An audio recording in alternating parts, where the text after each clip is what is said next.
नमस्ते छात्रों।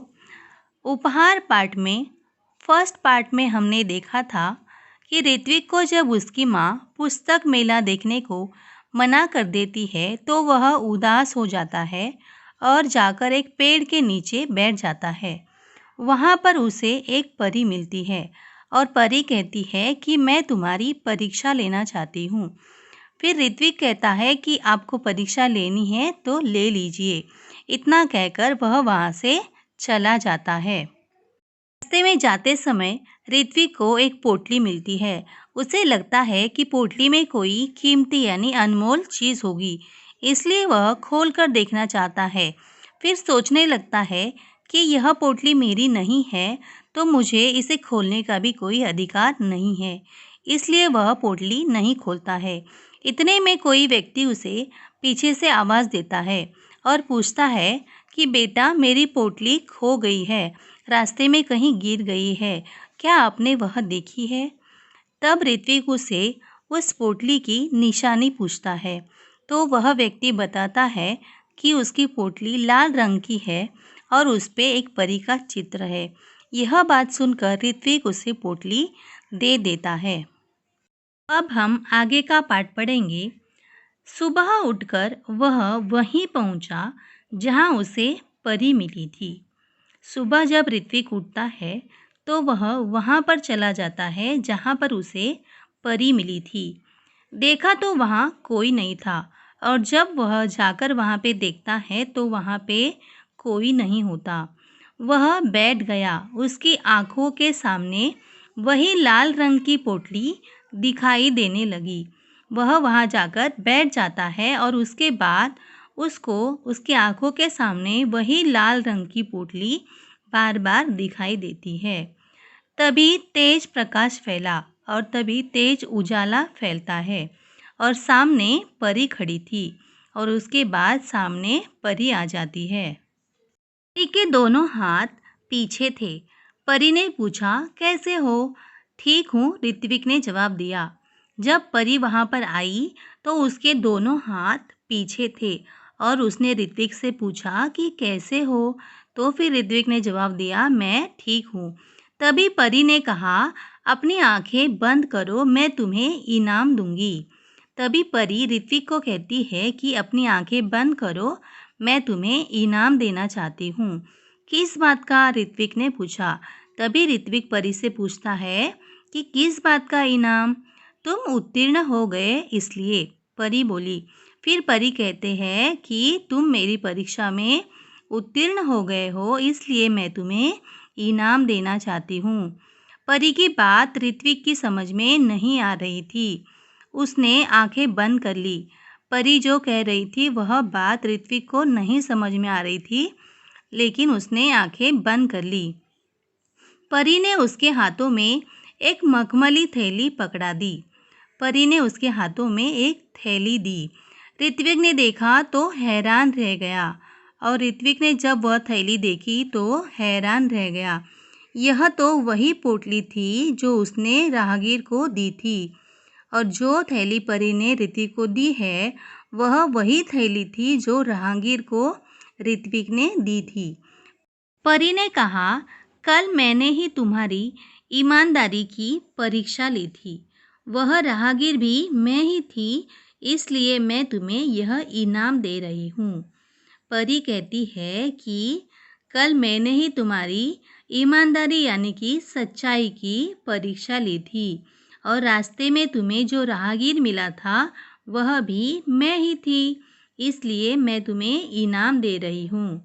परी ने ऋत्विक को समझाया, ईमानदार व्यक्ति के जीवन में किसी वस्तु की कमी नहीं होती। जाओ, अब तुम्हें मनचाही वस्तु मिलेगी।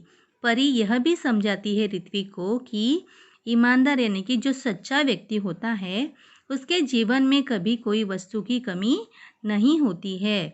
और जाओ, अब तुम्हें जो चाहिए वह मिल जाएगा। परी के पास शब्द नहीं थे जिनसे वह परी को धन्यवाद देता। अभी ऋत्विक के पास कोई शब्द ही नहीं थे बोलने के लिए कि जिससे वह परी को धन्यवाद यानी शुक्रिया या थैंक यू कह सके। खुशी से उसकी आंखें भर आई। लाल मखमली पोटली ऋत्विक ने अपनी माँ को दी और वह पोटली लेके जाकर ऋत्विक ने अपनी माँ को दी। उसकी समझ में यह नहीं आया कि उसका बेटा उसे क्या दे रहा है। अब उसकी माँ को भी यह समझ नहीं रहा था कि वह उसे क्या दे रहा है। जब माँ वह पोटली खोलने लगी तब पोटली कई गुना बड़ी हो गई।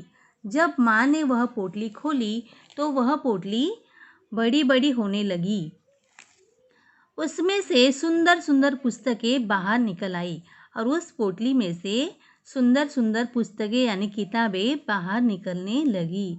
पुस्तकों का ढेर देखकर माँ चकित रह गई और जब पुस्तकों का इतना सारा ढेर देखा माँ ने तो माँ चकित यानी कि दंग रह गई। माँ के पूछने पर ऋत्विक ने सब कुछ बता दिया। जब माँ ने पोटली का राज पूछा तो ऋत्विक ने माँ को सब सच सच बता दिया। अब ऋत्विक ने मित्रों के लिए अपनी बहन कृतिका की सहायता से पुस्तकालय खोला और फिर ऋत्विक ने क्या किया, अपनी बहन की इस कृतिका की सहायता यानी मदद से एक पुस्तकालय यानी ग्रंथालय लाइब्रेरी खोली। वहाँ सभी बच्चे आकर अपनी मनपसंद पुस्तकें पढ़ने लगे और वहाँ पर सभी बच्चे यानी उसके मित्र आकर उनकी मनपसंद बुक्स पढ़ने लगे। उनको पूरा गांव पुस्तक मित्र के नाम से जानने लगा और तभी उसको पूरा गांव किस नाम से जानने लगा, पुस्तक मित्र की नाम से। चित्र में हम देख सकते हैं कि कैसे ऋत्विक अपनी बहन की मदद से ग्रंथालय बना रहा है।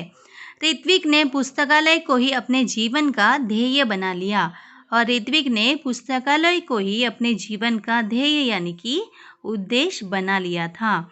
उसका सारा समय पुस्तकों के बीच बीतने लगा और उसका सारा समय यानी जो वक्त था, टाइम था, वह पुस्तकों के बीच ही बीतने लगा।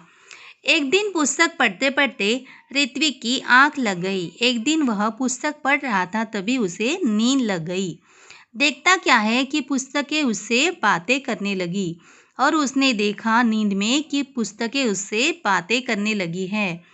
उससे एक पुस्तक ने पूछा, ऋत्विक, अगर तुम अपने जीवन में बड़े आदमी बनोगे तो क्या तुम हमारा साथ छोड़ दोगे, हमें भूल जाओगे? तभी एक किताब ने उससे पूछा कि ऋत्विक, जीवन में अगर तुम बड़े आदमी बन जाओगे तो क्या हमारा साथ छोड़ दोगे और हमें भूल जाओगे? तब ऋत्विक बताता है, ऋत्विक ने कहा, नहीं नहीं, अब तो तुम ही मेरे साथी हो और मित्र हो। तभी ऋत्विक कहता है कि नहीं नहीं, मैं तुम्हारा साथ कभी नहीं छोड़ूंगा और तुम्हें कभी नहीं भूलूंगा। अब तो तुम ही मेरे साथी और मित्र हो।